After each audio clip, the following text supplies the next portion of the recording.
for a long time, it was two different cultures. Music was a culture, sports was a culture. Now you seeing sports, music, fashion, branding, collaborations, partnerships that you've never ever could imagine being together. What's up, everybody? Welcome to Boardroom Talks Live, presented by Bose. Thank you guys for coming out. We're gonna talk a little sports, a little music, a little business, a little brand. And again, thank you, Jim, and thank you to our partners at Bose. On stage tonight, to my left, we have artist, entrepreneur, actor, philanthropist, my man, Atlanta's own Quavo. Please welcome Quavo. How y'all doing?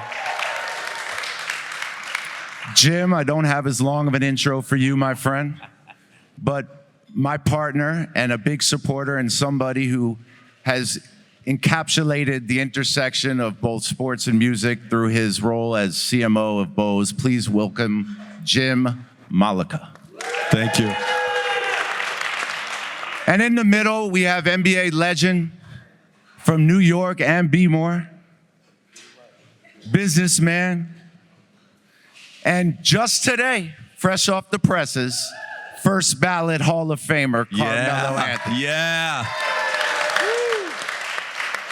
Welcome to Boardroom Talk. So Jim, I'm gonna start with you. The intersection of music and sport, well documented, the history well documented. But in taking this role at Bose, how did you approach this strategy and look at sports and music and make it an integral part of what you wanted to accomplish? Look, I don't know how you don't start with sports and entertainment and music when you have an audio brand, right? It's all about culture. It's all about the connection to culture. And I think for too long, there are a lot of companies out there that argue the technical specs and the ones and zeros of the engineering. No one cares about that. Music's about passion, about emotion. That's why it's so compelling to all of us. And, the idea there was, we're this fiercely independent company that only does music. All the other competitors out there, they're multinational companies. They make phones, laptops, washing machines, TV shows. They do all that. All we do is make stuff for music. And so for us, it had to be super authentic, really integrated into, places where it's most meaningful. So things like sports, fashion, entertainment, those were the areas where we were gonna start, and we weren't gonna start with the biggest, we were gonna start with the artists, and the people that really love music and it flows through their entire soul. And so if you start to do that, people that really are into music, they get it. After a while, they start to see the signal of, oh, this company's run by people that love music. And for the two of you guys who have obviously had a ton of partnerships and work with a ton of brands, it's clear when you can see a brand that understands what Jim is saying and when a brand that doesn't. What is it that you think that brands have done wrong in the past in trying to connect with an audience through music and through sport? And what have brands more recently been able to do right? I would say using the culture the right way. Sometimes we get the ball kind of a little late after everything has simmered down when you're in the height of your career, having a hot song like Bando or Jumping Out the Gym. We need to attack those when they hot and ready. So that's how I feel. Yeah, that brands can't move quick enough sometimes to seeing where things are moving. Yes. Mello, what do you feel about that? I think the difference now is that we in the times of being collaborative. Before, it wasn't no concept of collaborating with athletes and musicians when it came to companies like a Bose or these other big Fortune 500 companies now. They realizing that our culture is leading a lot of the way. And we kicking in doors, we knocking down doors, but we also are able to do it in an elevated way. We're able to do it in a luxurious way, but we're also able to do it where we can galvanize communities and have real conversations about what this partnership could actually be. And so I think that's what we in a collaborative time right now. So I'll say everybody take advantage of that because it's a special time when it comes to that. And have you seen from when you got in the league, have you seen the shift in brands being more cognizant of that weren't aware of it maybe earlier on in your career, Well, I just think at that point, we talking about early 2000s, it was very corporate. It was very, we doing it this way, and you come over here and you market our product, and that's the way it's going to be. To 360 now, fast forward now, you sitting at the table with a seat, and like we all going through the actual creative and the strategy of what this actual rollout is going to look like in Atlanta, in New York, globally. Whereas we didn't have a seat at the table early on. When I first came in the NBA, we didn't have a seat. And tech, beyond just brands' awareness, I think, of that shift, and quite frankly, doors getting kicked down by the two worlds that we're talking about, tech obviously has opened that up, right? And innovations in tech have changed the entire fan experience. So for you guys at Bose, how do you kind of manage innovation and still try to push forward with having these authentic relationships with fans and utilizing the worlds of both sports and music to do so? Look, I think you guys are bringing up a lot of really interesting points. I think in the end, you have to be able to move as fast as culture moves, and big companies, I think, struggle with that. So that you have to have trust in the people that are driving that message and culture within the company. And then at the same time, if you don't have a relationship, like it's collaborative, because if it's not a relationship, then like you can't put your heart into it, and everyone knows it. And it's like the idea is not authentically you, and it feels, off and false. And, those things are super challenging. And I think it comes across as like a fake, inauthentic play. If you are part of the process and it's part of who you are, and you develop a relationship, and it's something that we're focused on all the time, is like, I want to make sure that we have really strong relationships with our partners, not just our talent, but like our partners that are building these businesses, because we're going to get better work, better ideas, because you care about somebody. Like, I'm invested in your success, you're invested in my success. And then when you take that over to the innovation and technology side, like that's where that's where you can start to play bigger roles, right? I think, for my company, we're really known for outstanding, like over-the-top premium audio. And you're gonna pay a premium for it, but like the value exchange is there for the consumer. For us, the innovation is all about how do we keep making it better, and how do we go into new and different areas that other people just can't, because they're not only focused on, they treat music as a side hustle. And so if we keep coming out with new form factors like those open earbuds that you guys just got, like nobody else will come out with that because they don't have a vested interest in doing that. So if I can find more ways that I can give you incredible listening experiences for Quavo's music in that moment when you need it, and it's elevated from that, then that's like an incredible innovation. That's what I'm most proud about. And how do you balance innovation with brands sometimes? Because as innovation is moving quickly and you have a brand DNA that you're trying to maintain, sometimes those always don't align, and the innovation in tech sometimes is harder for a consumer to capture, whereas the brand has to continue to elevate. Yeah. Well, look, like we have a very strong DNA, and we use that DNA to serve as a filter if we do something. And it ultimately, we will use technology if it elevates the listening experience. If it does not elevate the listening experience and it's something else in there, then we're not doing it, because we have, we're gonna focus our time, energy, and money on the stuff that's really focused on the music fan and like their interests. So it's hard because like stuff happens and you're like, oh, maybe we should chase this. And I think it's like training. It's like an athlete where you're disciplined. And it's like, nope, this is what I do. This is what I do. I'm gonna set this pick. I'm gonna get this, I'm gonna grind. And I think that level of discipline is necessary. And if you continue to do that, you end up with the best innovation, because the best innovation comes through constraints. Melo, you talked about earlier in your career, the relationship was very transactional, and corporate America didn't really understand what we're even talking about. This was foreign.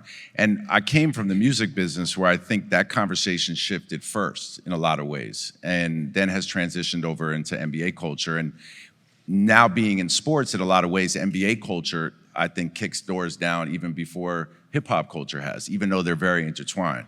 It could have to do with me shifting over into sports from music, but maybe not.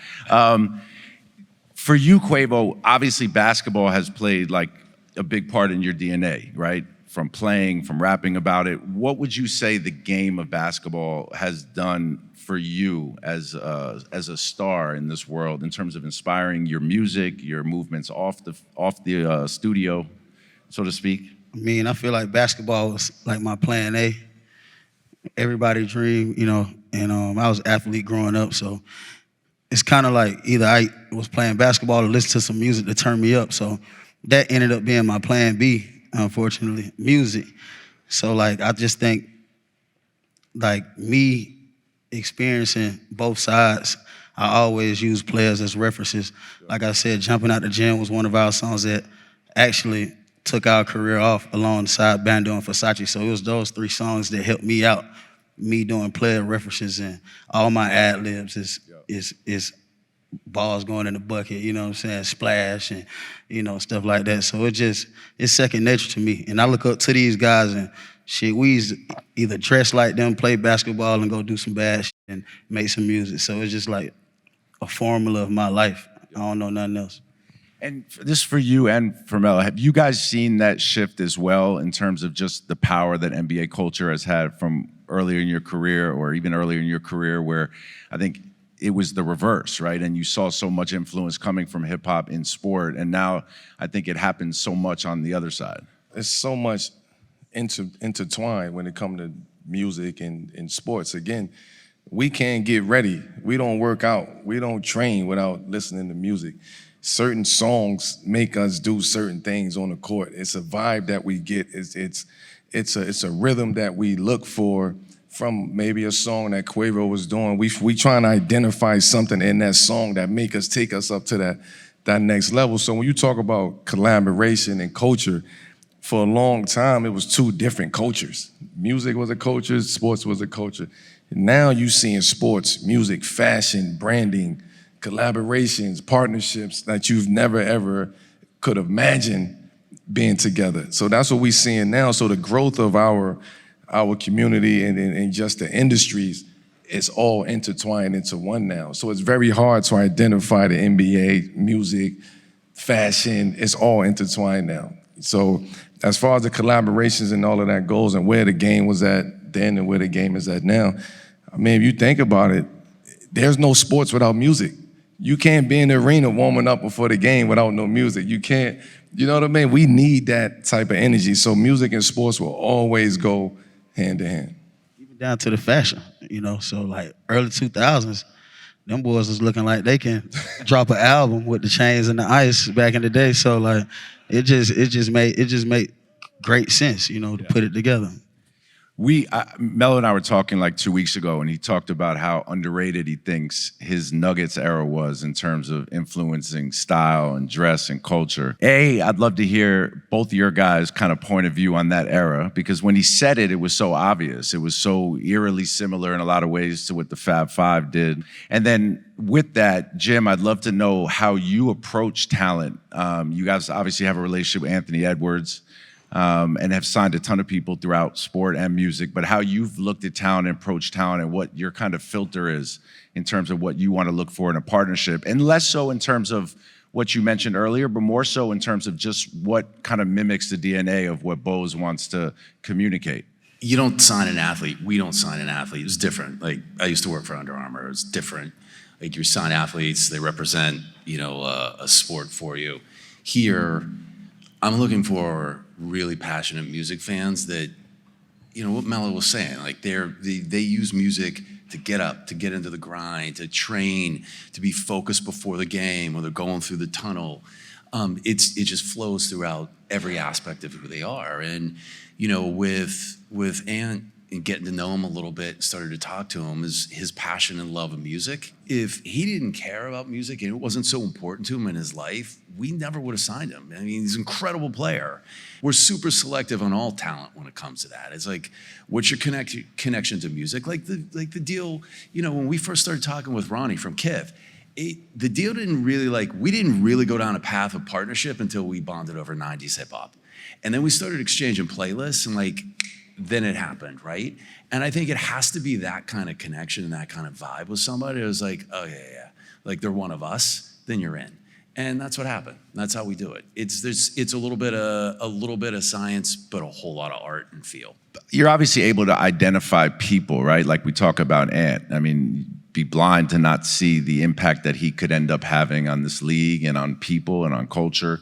There must be something, Quavo, when you see this kind of new generation of players, right? Talking about the Denver Nuggets in that era? Are there teams or players that, from your vantage point, you see have it a bit, that have that intangible, that have a little bit of what AI had and what some of these players that kind of transcend the game? Jamal Crawford, certain things about a player and how they move, or a team and how they operate, that kind of transcend just stats.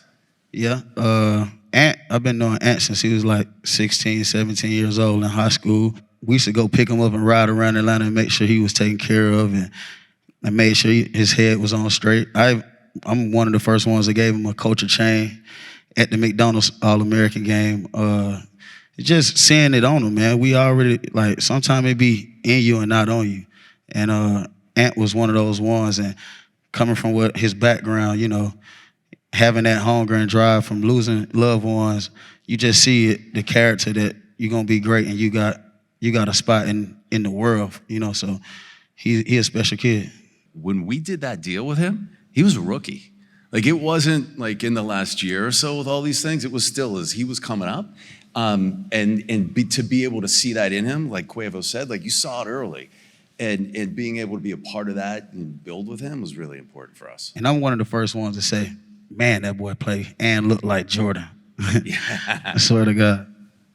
Melo, like, we were talking about Khayyam in the back, and when you see Khayyam move, he obviously has this presence and aura about him, right? That, like, as his game continues to grow, he clearly knows it, and he knows how to move in a room. How important is that for a young athlete, right? It obviously cannot replicate the hard work and what you have to do on the court, but how important, especially in the NBA, is it to kind of be cognizant of that? But how important is that in the evolution for athletes now?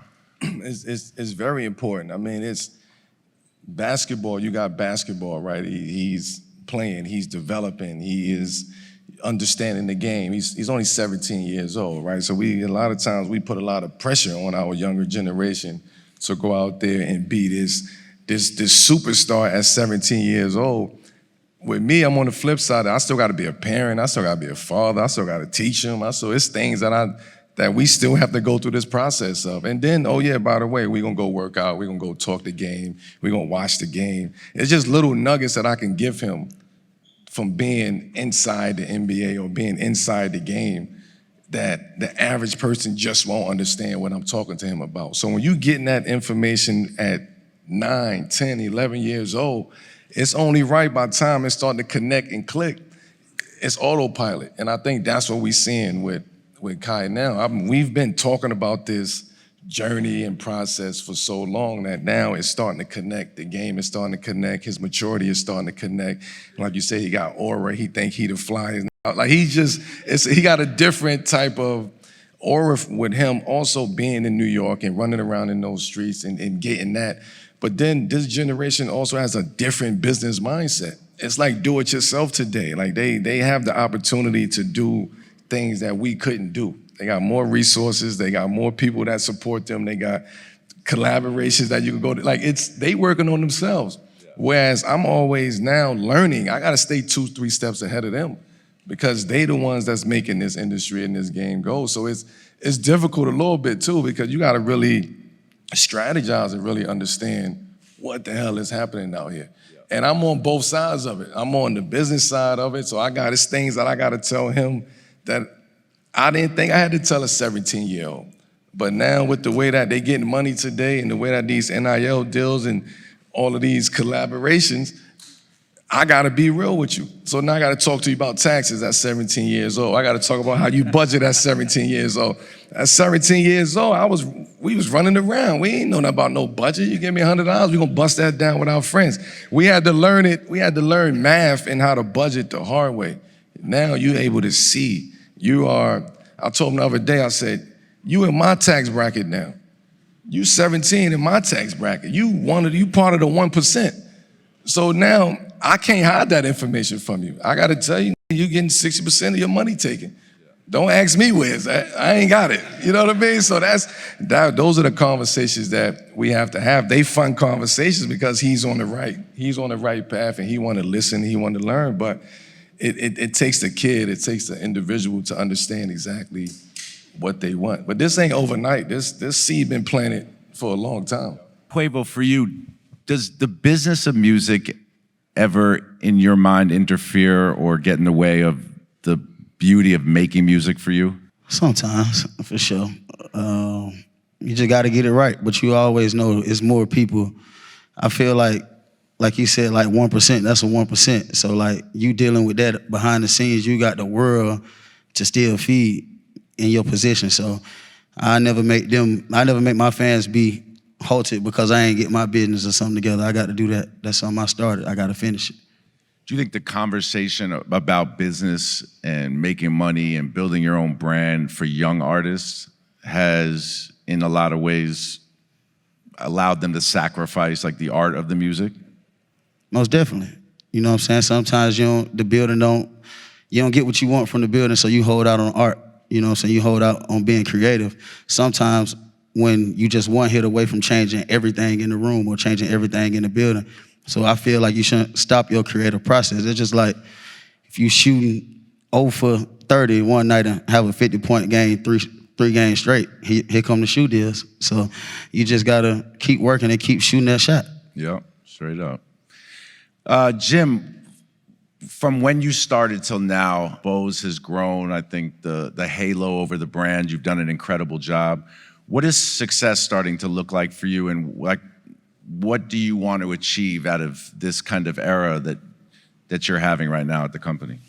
Well, thanks for the kind words. I think it's, look, I think for me, this company is an incredible legacy around music. And if I can create this indelible mark for the brand where, everybody out there, if you're a passionate music fan, it's one of the brands that you're proud to carry through and make sure that everyone knows that you're a part of that tribe, then I think that's success. All the other things, the economics, all come from that. So, if we keep doing good work, if we keep, creating interesting products and experiences for people, and we have the right partnerships, and we're doing the right thing to support music in all the really important places, not just the biggest places, then I think we're gonna do just fine. And Melo, you've obviously achieved so much on the court. You're being recognized, deservedly so. And we talked about this a few weeks ago. In a lot of ways, like that ends the conversation as it relates to basketball and the work you put in your whole life. And we talked also about the businesses you're building and what Still Mellow is, and your production company and the wine business that you guys are building, which is incredible. But what's success for you at this point in life, right? Still so young and have accomplished so much. What is success, and how do you motivate yourself to find that same purpose around some of the things that you're doing now? I think success, for me personally, I don't know what success looks like, right? I know what success looks like in basketball. I don't know what success looks like in business. For me, the way I look at it is I just want to be passionate about the things that I do. I'm not going to do nothing that is not part of my daily lifestyle. I'm not going to do nothing that's not part of everything that I do. So when I'm thinking about success, or I'm thinking about scaling a business, I got to also keep in perspective that I don't need it. At the end of the day, I'm just being frank. I've made a lot of money playing basketball. If I wanted to retire and just chill out, and I'll be good. But I know me, and I need something to keep me busy. I need to be challenged in the way that the wine industry challenges me, but it's a fun industry for me, right? Cannabis, a lot of people think, getting into cannabis, just put your name on the pack and go from there. It's nah, we really gonna tell you, we gonna teach you how to smoke. We gonna tell you what to smoke. We gonna tell you smoking the wrong shit, and this is how you should be smoking it. But we gonna take you through the science of why you should be smoking and what you taking and what you intaking into your body. The wine industry is fun. We get to travel the world. We get to drink the best wine. We get to eat the best food. We get to travel to the best countries, meet new people. And then those stories alone, that's content, right? So you knocking dominoes down one by one without you even knowing it.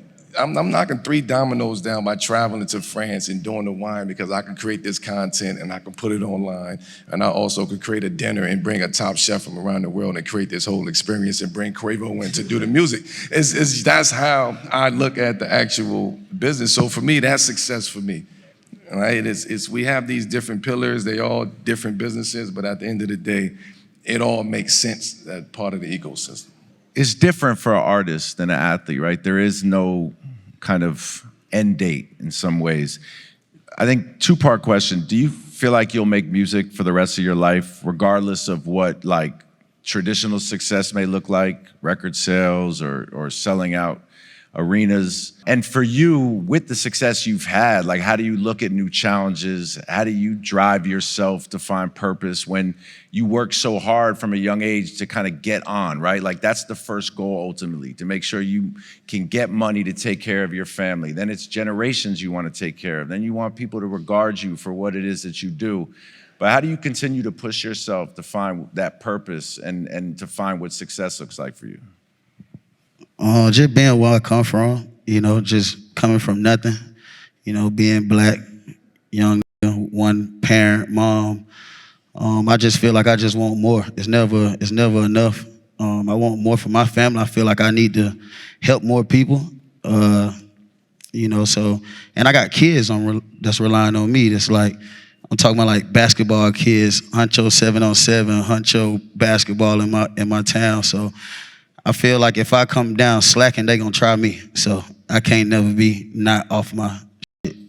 So it's never enough for me.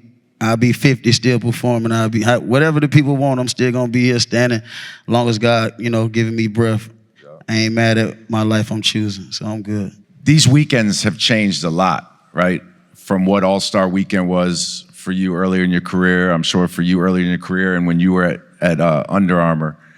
What do you try to get out of a weekend like this, and how incredible is it to see, I was at Super Bowl last week, it's the same thing, all these worlds that are converging, and I think sports now is so powerful and so much of this is rooted in sport. How have you seen these weekends shift, and what do you try to get out of being at these weekends from a business standpoint? All of you. Oh, hopefully a new Bose deal. It's music and, that sound about right. Pressure. I mean, for me, it's about, aligning myself with people like yourself and companies like Bose to be able to implement my wines and implement things that I have going on and just making it fun. It's fun conversations, drink some wine, conversations get better on the second glass. So, I'm very aware of that. But I just try to incorporate myself into the things that's going on and figure out how to stay one step ahead, but also not try to do too much. I think when you try to do too much, that causes failure. I'm still trying to think about that comment that Quavo said about a half an hour ago, that music was plan B. He's so talented that was his plan B. It's amazing. Look, I look at this weekend as like, this is a cultural celebration, right? There's some events and there's some basketball, but it's really a culture. For me, the whole thing's about relationships. It's seeing old friends, and it's like sort of a catalog of my history of my career, running into people and saying hello, which is always awesome. And it's establishing new relationships with people, right? Like that's the most meaningful thing. And as I continue to progress throughout my career, like that's the stuff that really matters. It's the people that you can work with, that you want to work with and build really cool, interesting things. Like that's what it's about for me. Amazing. And it's all-star, so seeing all the stars is always a great thing. Facts. You did. All right, well, Quavo, Melo, thank you guys for a very honest and real conversation. Jim, thank you for the partnership. Thank you to the entire Bose team and Boardroom team. This is Boardroom Talks Live in San Francisco NBA All-Star. Thank you, guys. Thank you, guys.